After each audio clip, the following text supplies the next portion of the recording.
Good morning. Happy Friday, I think. I think it's Friday. I hope it's Friday. It's been a long week, people. It's been a long week. Oh, and there's still more to go. Still more to go. I think I only have Sunday to myself. Maybe. Maybe. Otherwise, I have given my time away for the entire week. Alright, so good morning to all of my friends out there. Good morning to those I've never met. Kelly, Jamila, Janine, Ariana, Alicia, Ariana. Hi, Ariana. Alright, so Beth, good morning, Beth. I want to, well, I don't know if it's I want to, but I am going to. Someone asked me a question regarding suicide, and so I thought I would talk about this. I don't know if I made a video before. I think I touched on it. I know I touched on it at least if I didn't dedicate an entire video on the topic. However, there were some questions about suicide in regards to things being better if that action, things being better once the life was taken or once they have taken their life. And so this touches on a whole bunch of things. It touches on things that are being experienced here, and it also touches on, or is connected to, the spirit world. And on one hand, it's completely different, and on the other hand, it's completely the same. I know, right? Why couldn't they just... Oh, that's what it was. It was something,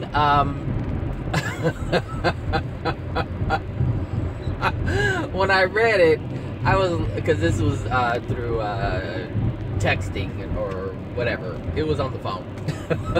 With words and a keyboard. Alright, so... part of the statement or the question was, why would someone make such a system? I don't know if it was someone or they used God, or I just think why, it was something about why would anyone want a system like this, or make a system like this, or create a system like this. Well, it's a really beautiful system that we live in, and I know if someone is contemplating suicide, then they don't see it that way.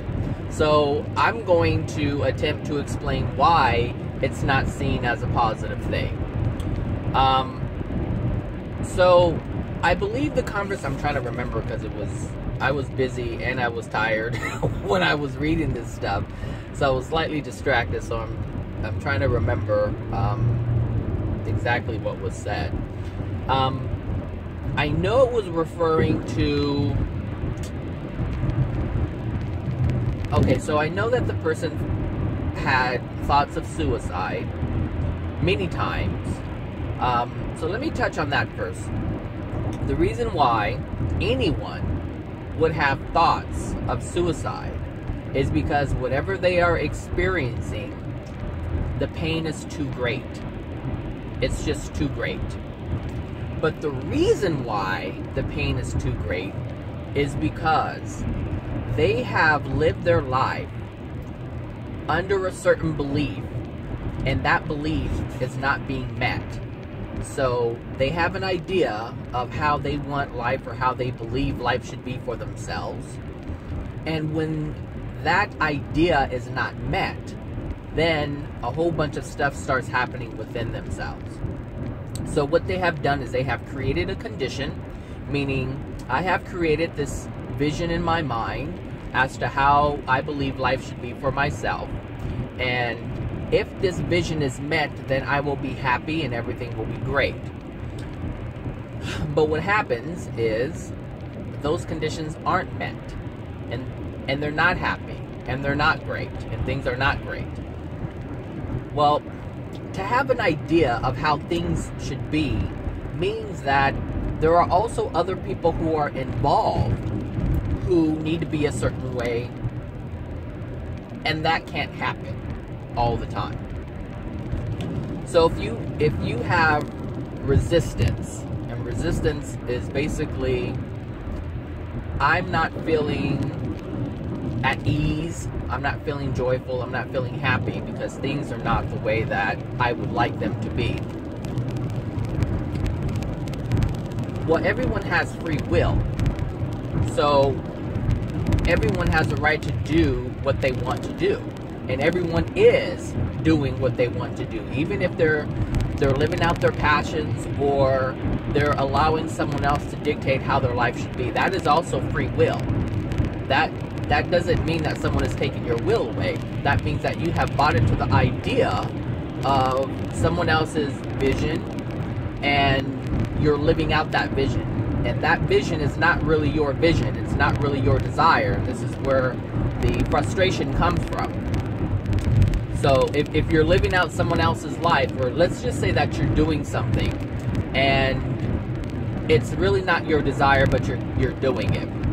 You may think it's your desire. It may be something that's acceptable within society.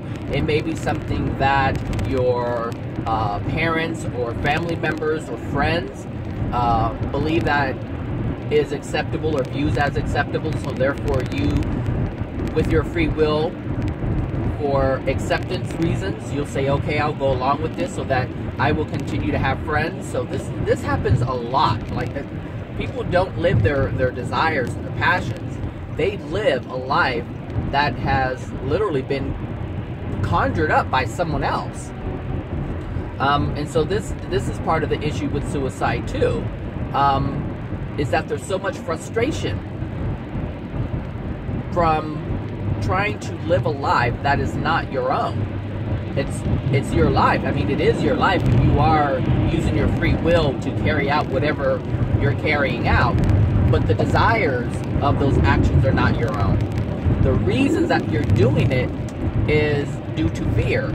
Fear of someone not liking you, fear of rocking the boat, because if you rock the boat, then they're going to be angry, and you don't want them to be angry with you.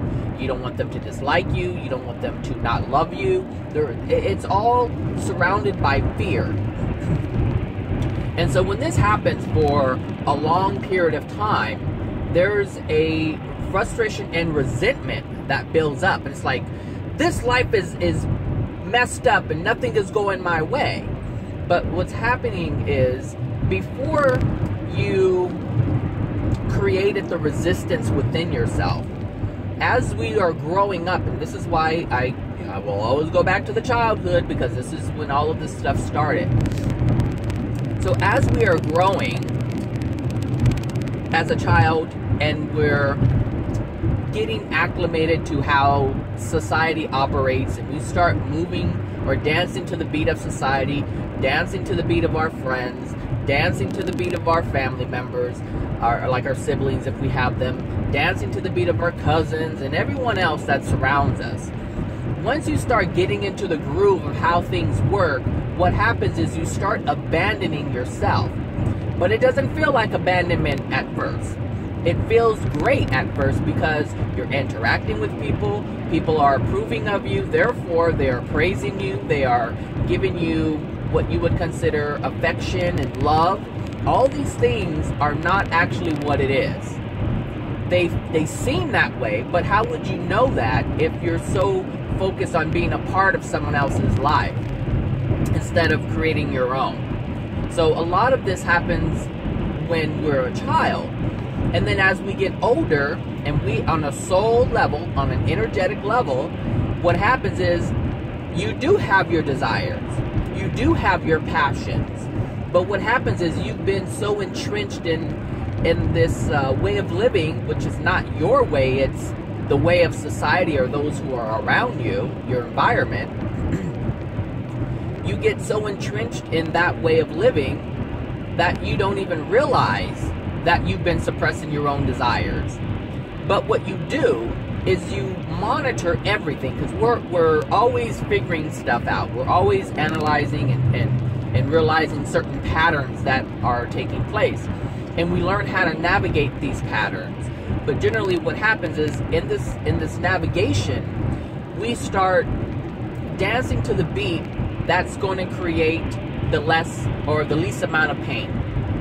So instead of saying, oh, I would like to do this, but you already know that your friends or your family would disapprove of that, you automatically suppress yourself.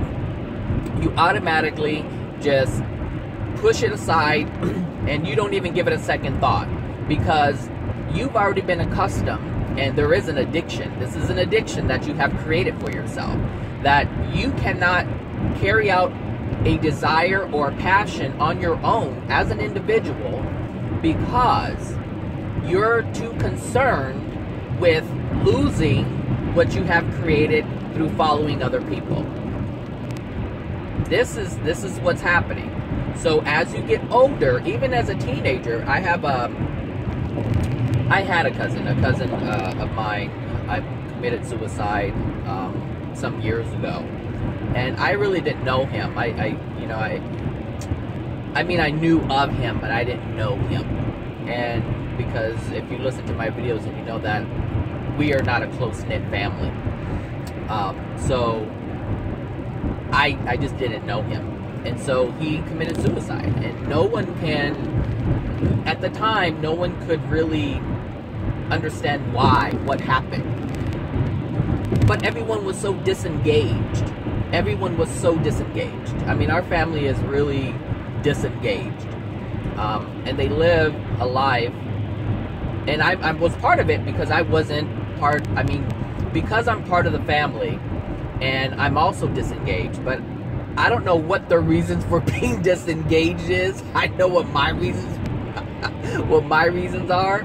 I have a good idea as to why each individual is disengaged, but for the most part, we're just not a close-knit family. And so when he did what he did, there were some things that I knew right away, and that kind of blew my mind when it came to me. But the pressure was too much. He was dealing with too much. So moving forward, as you get older, you start to realize, and people don't talk about this. People will not talk about it.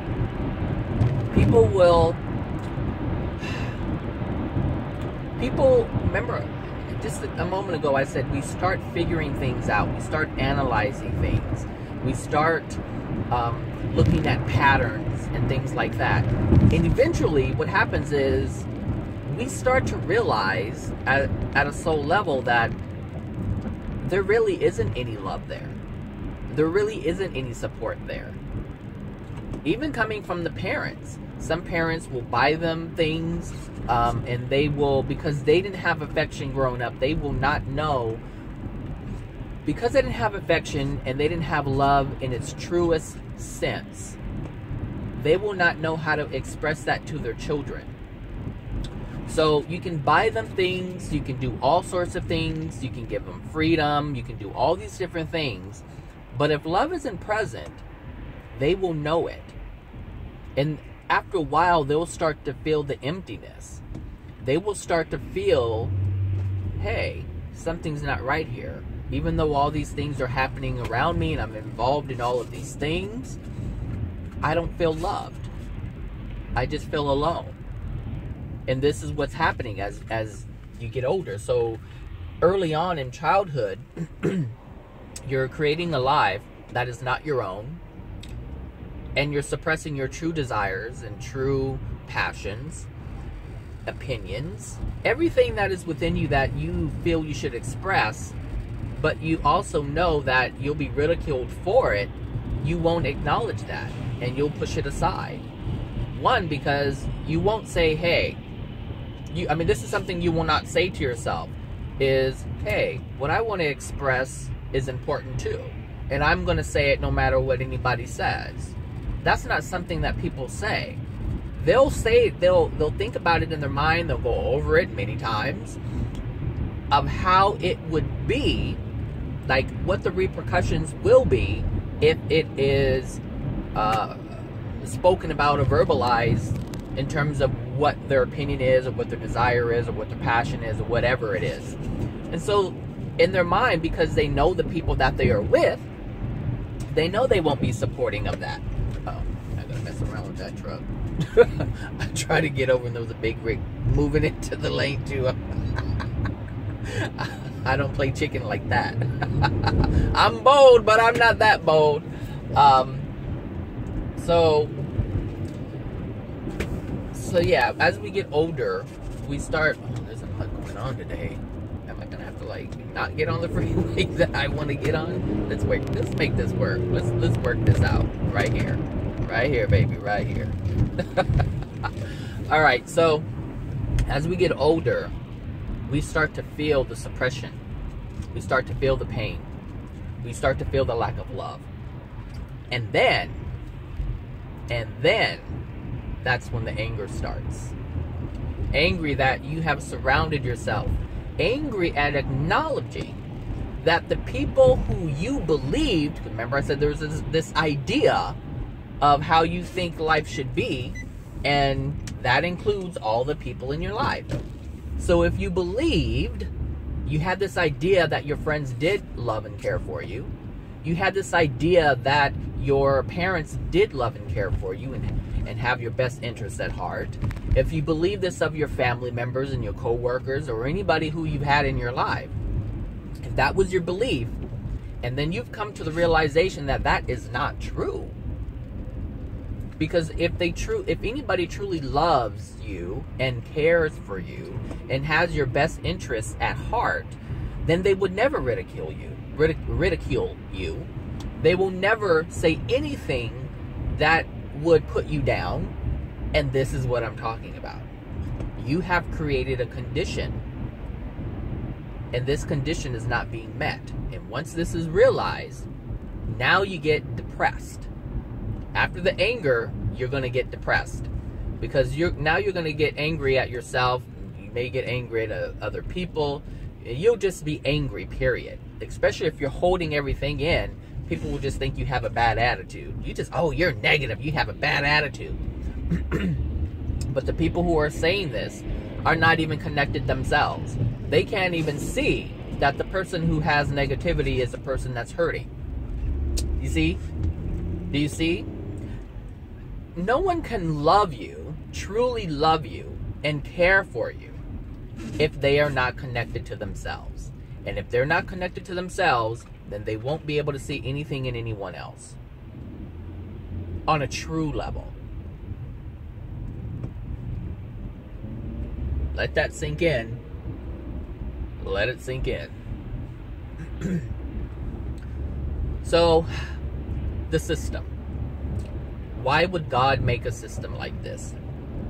Where you feel you can't get out of the loop.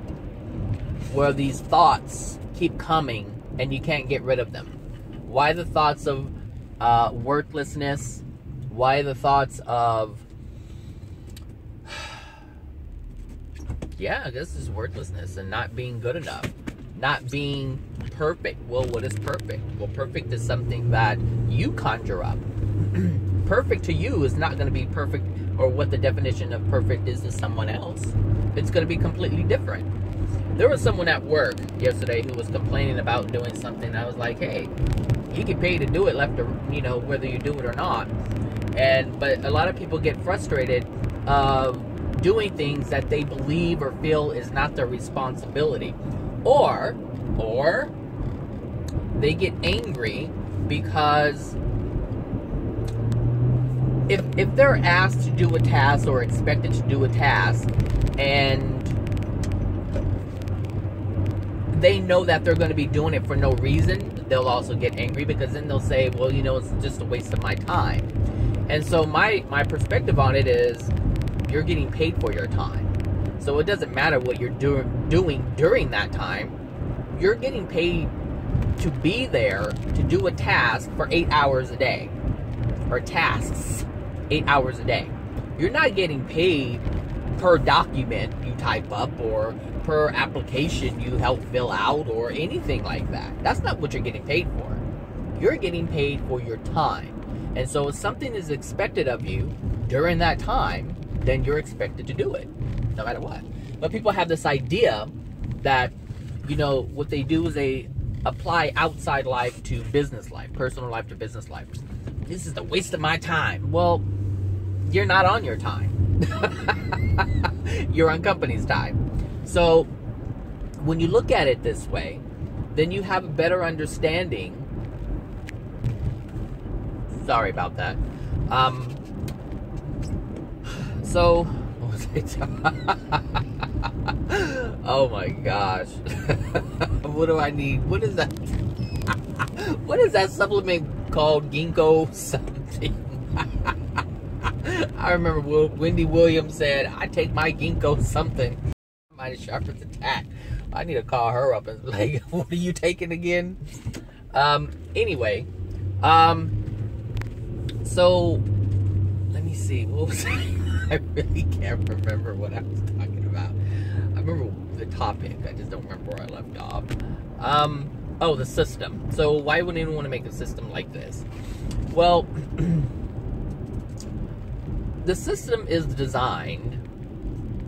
Oh, it was the pain. Why would anyone create, or why would God, basically, it was the question. But I don't think the word God was used. Which is an issue all in itself. So why would God create a system where there's so much pain? When there's so much potential for pain? Well, it's free will. God has given us the gift of free will. Meaning we can do whatever we want. So we can feel pain in its most excruciating form, or we can experience love in its most joyful form. That is free will. The issue is the person who is experiencing suicide, or the thoughts of suicide, is not focusing on the aspect of love. They're focusing on the aspect of negativity. They're focusing on everything that is not the vision that they have, that they believe that will make them happy. That's what they're focused on. And that comes from a lot of different places. But here's the thing, and this is, I mentioned this is where the spirit world comes in. If you've already been to a place of experiencing the pain and the anger and the depression, you have all kinds of spirits surrounding you. All kinds of spirits surrounding you. The hatred, because there's anger. There's anger all over the place. Angry at your life, which is an unloving thing to do. Angry at other people, which is an unloving thing to do. There's blame. There's all kinds of thoughts. Meaning, you can think or have projected thought of someone being hurt because you feel they're hurting you. You can believe that they're a-holes and all kinds of stuff. Jerks and whatever you conjure up and you call people. All of this stuff is coming from you. And so what happens is anything that is unloving, God's laws will respond to, because it's coming from a soul level. And this is why this is where the power of the conscious mind comes in. Instead of just allowing those thoughts to recycle, once you have the pain and you have the anger, what happens is we project that stuff towards people and ourselves. Why am I this? Why am I not good enough? Why do people keep doing this to me? You see, there's a lot of negativity, a lot of negative projection, but it's based on the pain that you have within. So it starts with the pain that you allowed to come into your soul. But that pain only comes into your soul when you have a condition and that condition isn't met. So if you believe that someone is supposed to love you and make you feel good and they don't do that, then you will experience pain. And the reason why you're experiencing that pain is because someone didn't do what you wanted them to do, which is love you. Well, not everybody has to love you. A parent doesn't have to do that because they have their free will and they're dealing with their own crap. People, we're all dealing with our own crap. So these expectations that we have of people, it's really nonsense. But it's really how most people live. Most people live that way and they create from that place. So when we get in these low vibrational states, anytime we have an emotional injury, let's say you don't feel loved, then there's a spirit that can come in and attach to you or influence you with those same things because they have the same emotional injury. So if they didn't feel loved and they're angry because they didn't feel loved, then that means you're going to be even more angry at people who you think caused you pain. And this is how the spirit influence works. So, if you keep doing this, then more and more and more spirits start hanging around and start influencing you. Because they like that hatred. Just like you like that hatred. Because if you didn't like it, you wouldn't do it. But there's something satisfying, there's some type of pleasure that people get from hatred. From this feeling of blame. There's a certain comfort that is associated with that. Just like there's a certain comfort that's associated with depression. So when people are depressed, they like to comfort themselves with what? Food, cigarettes, sex. It doesn't matter what it is. They like to comfort themselves in that. Sometimes it's talking about other people to make other people feel bad so that they feel they have someone with them, feel experiencing the same things. So there's many ways this can play out. But the system, there's nothing wrong with the system. The problem is you don't understand the system. That is the problem. Once you understand the system, then you start working in a different manner than what you have been in the past that created all of this nonsense to begin with. Now, is it your fault? No, it's not your fault. Because 9 times out of 10, you weren't taught this stuff to begin with. I wasn't. I certainly wasn't. And when I didn't know about this stuff, I was an angry, angry little boy. I was so angry. And I can't blame anybody for that. I can't blame anybody for that. But what I can do is I can praise myself. I can praise myself. I can give myself credit for seeking out answers, for wanting more. And this is one of the good things about the person that I was having the conversation with. They're asking questions. They are asking questions. Meaning they're attempting to learn and understand how the system works. Even though they condemn the system and they don't realize that they're really getting information about the system, they're asking questions. So every time I get asked a question, that means that they're trying to gain clarity as to what's going on. Now, there's 2 parts to this clarity, because there's many different reasons why people try to seek clarity. And this will determine the limitation of understanding.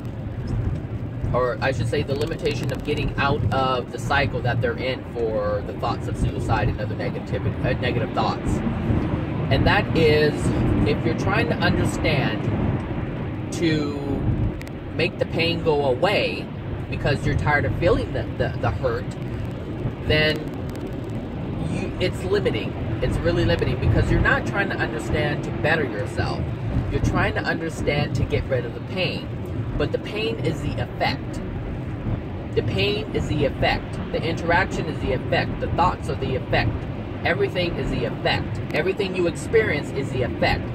So when you try to take the effect away, you're limited.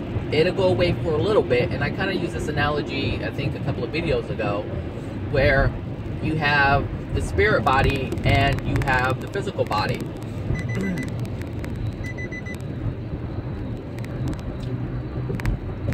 What happens with the physical body, like let's say you get a little rash on it, and you put some cream on it and it goes away, that is the effect.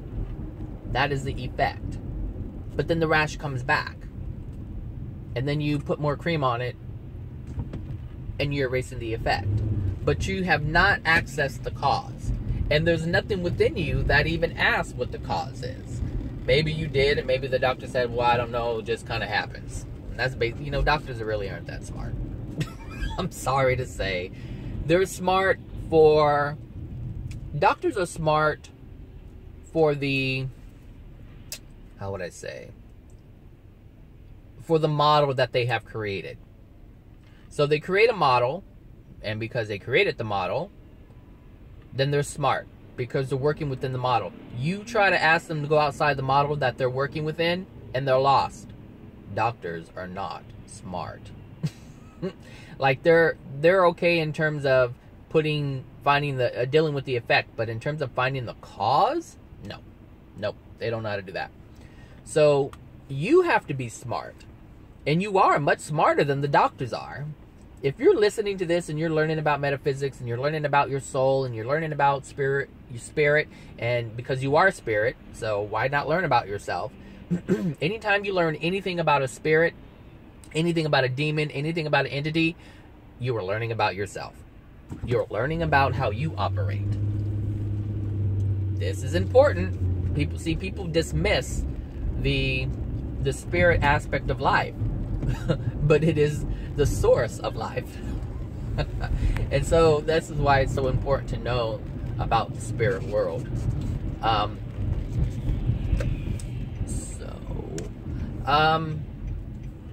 So let me see. Doobie-doo. Uh-oh. So, oh my God, why did I lose my train of thought? Oh, because I was looking at these event people, wondering what was going on. See? Not minding my own business. Hold on. Okay. Oops. These cars are doing too much with this traffic. U-turns and whatever. So I believe I was talking about there are two types of ways to, or two types of reasons why people want to learn. And I had mentioned if you're looking to learn to have the pain go away, then it's only temporary. And it really lasts only temporary, because the person who asks me questions generally asks the same things over and over and over and over again. And I'm not saying that I'm oh no, I can't deal with these cars flying. I'm not saying that I am tired of answering the questions, but so this person will understand, you have to come from a place of wanting to do better for yourself, not to just make the pain go away. So you have a knowing, or you have a desire for knowing, but there's really no desire to understand. And here's the thing: once you understand,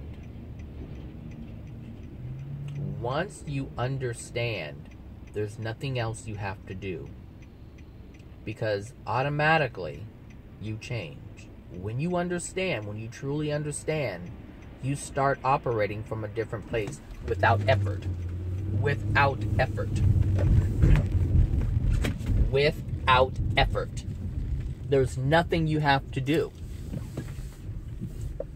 Nothing whatsoever. And I'm pulling into, I generally don't pull in here, and because of where I work. But we're moving! We actually moved yesterday. I'm just here to pick up some boxes. So, yeah. So, yeah, that's it on suicide, I think, for the most part. But the system is really designed for you to have complete freedom.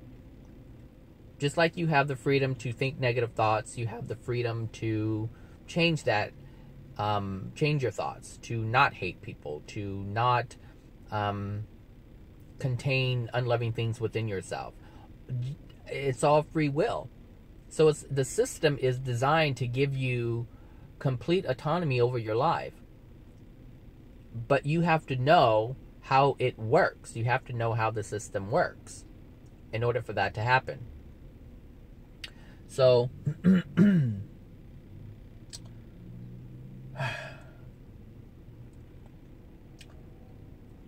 if you are contemplating suicide, understand that if you have gotten to that point, then there are spirit influences that are happening. They're just there. Because we don't want, there's nothing that we would do purposely to get us to a point to want to check out like that as a soul. There's nothing, there's so much spirit influence. If we didn't have the spirit influence, we would not go there. We would not go there. So there's something going on that is outside of you, and you have to acknowledge this. and work this out. And, you know, for some people come in, you know, for a QHHT hypnosis session, or you can go to certain mediums are able to see that spirits are connected to you or in your presence. You can go to, I guess, I don't know, not so much psychics, but certain psychics are mediums too. But a medium is able to sense if there are entities around. Like I said, hypnosis is another. And sometimes you can feel it. You can just feel it. You know that something's not right. There's an uncomfortable feeling. Here's the thing. If you can separate what your anxieties are, sometimes there's no reason for you to, if you're overwhelmed and you have a lot of things to do, then you may feel uneasy. You may feel like you're overwhelmed. But sometimes that gets mixed in with spirits who are there that are making you feel uncomfortable, and you think that it's because of what's going on in your world, in your physical world. But a lot of times it's not. It's coming from entities that have been with you for a while. So there is a possibility that you could think that it's part of who you are because they've been around you for a while. And if you've had these thoughts of doubt and self-worth issues, then these entities were with you for, if you had these when you were a child, then they're with you from when you were a child. So if you've had a childhood of just pain and suffering, and you can't figure out why, then there's something that's attached to you, and you have to look. For the people who know about this stuff, then it's nobody's fault but your own if there's going to be any fault, because you know about it, and so it is your responsibility to yourself to find out what's going on. And I guarantee you, if you find out that there are spirits, if you have concrete evidence, if you have this information where you find out that there is something with you that is causing you or influencing you to do things in a negative way, you would shut that mess down real quick. You would know that if these feelings start coming up, you know it's not you, and you're like, hey, look, that's not going to happen today. It's not going to happen anymore. That's literally what you would say. It's no different than a human being, a person, a soul in a physical body, coming up to you and try to influence you to do something that you know you don't want to do. They say, hey, come smoke this crack with me. Come do this drug with me. If you don't do drugs, you're going to look at them like they lost their damn mind. And you're like, I'm not doing that. Nope, that's not happening, and bye. You wouldn't even entertain the thought. You would not entertain the thought. And this is why it's so difficult when you're dealing with spirits, because you can't see them. And there are so many spirits who are banking on you not ever learning about them, which is why a lot of people have fear when it comes to spirit. Oh, I don't want to talk about that. Especially religious people, they don't want to talk about spirit. Even atheists, they don't really want to talk about spirits and stuff like that, because then it's associated with God. But here's the thing. Even atheists who have people who have passed on will say, I believe that my loved one is still around. I know that my loved one is somewhere, is in a better place or whatever. They still acknowledge the spirit, but yet they dismiss the spirit. And this is the contradiction. Like, this is how you know there's an inconsistency in terms of their logic. There's no consistency in the logic, then you have to question that. And Christians, they don't want to have anything to do. They don't want to talk about spirit unless it's the Holy Ghost spirit or where they're going, because they have to. Here's the thing. When I talk about spirit, I'm acknowledging this, that people are a soul. That's what I'm acknowledging. Is that people, what they really are is a soul. And they don't want to go there. But yet they go there all the time when they think, when they say, hey, when they die, I'm going to go with God. Well, what's going with God if your body's here? If your body is here, what part is going to God? If you believe you're going to God, what part is going there? let me know. Because, because I think it's the spirits that you don't want to talk about. It's the demons you don't want to talk about. We are the demons. If we're a demon on earth, we're going to be a demon in the spirit world. It's really that simple. So understand, if you're having these thoughts of suicide, you are having a lot of influence. And let me tell you, as soon as you die, they just, whichever spirits were attached to you or influencing you, they move on to the next one. They move on to the next one. Because, see, the soul doesn't die. It doesn't die. The spirit doesn't die. So as soon as they're done with you, they'll get their next fix from someone else. Just like a drug addict. A drug addict will be your friend just to get their fix, right? To pretend to be your friend. They're really not your friend. But they'll pretend to be your buddy, your pal. And once you don't have that hit no more, they go somewhere else. So it's the same thing. So you're allowing yourself to be used. Even people who do a lot of hookups, a lot of sex hookups, you know, like they'll just have random sex partners. They're being influenced too. They don't even know it. They think, oh yeah, I just want sex, I want sex, I want sex. No, the spirit wants sex more than you do. You just don't know it. Because why would you put yourself in a position where there's so many dangers? See, this is the thing. This is what I'm talking about. You wouldn't necessarily do this. Even if you thought, like, the whole idea of using protection, right? Condoms and things like that. Not so much birth control, but like condoms. Where you're using condoms to prevent yourself from getting sexually transmitted diseases.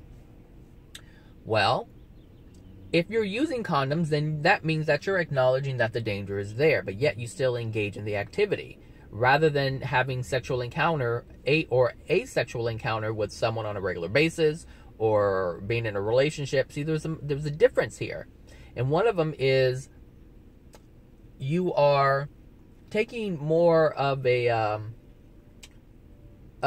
not a stance, but you're putting more into yourself. You're taking more of a conscious role in your life than someone who would just do random hookups with people they don't even know.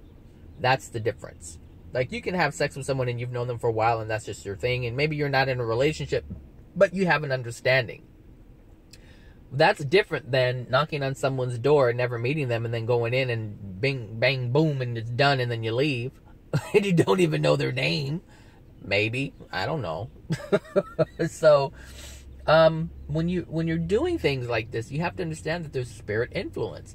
And these spirits want sex because they can't have it over there. The feelings that you get when you're having sex, they're basically getting those same feelings. They're feeling the same feelings. What you're feeling, they're feeling. And if they have an addiction, that means you're going to develop the addiction. So it's very important that you know how this stuff works and how you work with it. If you understand the system, then you can't be manipulated anymore. Just like you can't be manipulated by someone who is in a physical body. I mean, you can if you allow them, but the only way you can be manipulated is if you trust them without using discernment. If you're not in touch with your feelings and your sensory, and all of your sensories, then you'll be duped. But if you are in touch with yourself, if you can feel other people and their intentions, then you have a better chance. But with the non-physical, it's much more difficult. Much more difficult. But one of the ways I try to give this to people so they can, start beginning to or start to see the difference between their thoughts and something in a spirit influences thought, or a spirit who's putting an influence within your mind or your feeling and your being. If you have, ask yourself this: if you are sad or if you have an addiction, ask yourself this: if you could envision a perfect life, would you be on drugs? If you could envision a perfect life, would you gamble? Would you drink? If you had a perfect life, would these things be happening? Ask yourself that. And if the answer is no, then understand that everything that is contrary to that is not you. It's not your true desire. This is how you know. Ask yourself, if I had a perfect life, if I could envision a perfect life, what would it be? Would it entail all of these things? And if the answer is no, it's not you. And if you know this, if you know that there's someone outside of you that is trying to get you to do things that you really don't want to be part of your life, then you start making different decisions for yourself. This is how it's done. This is the awareness that everyone should have, but they don't. Because if you have a negative thought, like if you have a thought to go out and gamble or drink or do drugs or have random sex partners, and it's not part of your vision, then you have to like say to yourself, this isn't me. This is not me. If someone came up to you and wanted you to do these things, well, would you do them? Would you do them? If someone said, hey, come on, we want to go do these drugs or whatever, and you usually wouldn't. Especially if it's a stranger. If it's a stranger, you wouldn't do it. And that's a good way to look at this too. See, we'll do things for friends or with friends and with family because of this whole acceptance thing that I mentioned earlier in the video, where it's fear of not being accepted. So we'll do it because they're doing it. But if a stranger came up to you on the street and say, hey, you want to go do this, or hey, you want to go do that, you would say no. You would say no. Unless the spirit is causing you to do it. Now, if you're already a drug addict, right? If you're already hooked on drugs, and someone say, hey, you want to do a hit of this, then of course you're going to go with it. But you're already to the point where, or at the point where you're so heavily influenced, you can't even make a decision for yourself anyway, because you're not controlling your body any longer.